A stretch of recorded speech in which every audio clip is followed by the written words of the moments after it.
Родна Живковска е угледен професор и автор на многу трудови, што ја прави кандидат кој заслужува да биде избран за уставен судија. Вака пратениците од ВМРО ДПМН го бранеа својот предлог пред Комисијата за избори и именувања.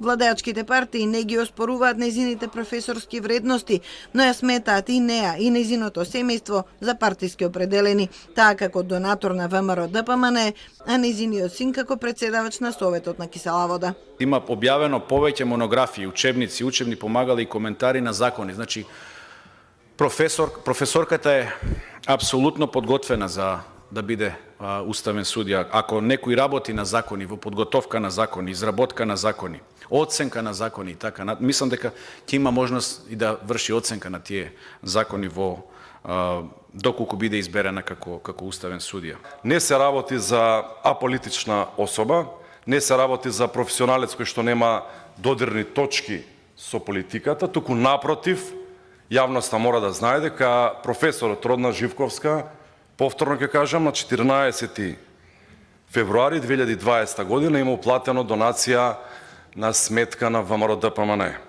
Павле Трајанов посочи дека изборот на уставни судии се претвара во дискредитација наместо во афирмација на кандидатите, бидејќи при изборот нема јасни критериуми и единствен услов е да биде истакнат правник.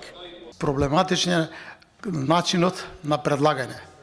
Значи, едни предлагат партиите од опозицијата, други предлагат опозицијата и сега како да го водиме овој процес и како да изградиме ние институција или да вклучиме во таа институција луѓе со силен професионален кредибилитет, со интегритет, правници, познати, истакнати, како што говори Уставот, кога ние во старт ги дискредитираме. Вчера комисијата му даде поддршка на судијата во апелацискиот суд во Скопје Фатмир Скендер. Таа треба да дефинира тројца кандидати за уставни судии од поднесените 9 предлози, 3 од владеачките и 6 од опозицијските партии. Постапката беше во мирување повеќе од една година, додека судот работи со само 5 од вкупно 9 судии.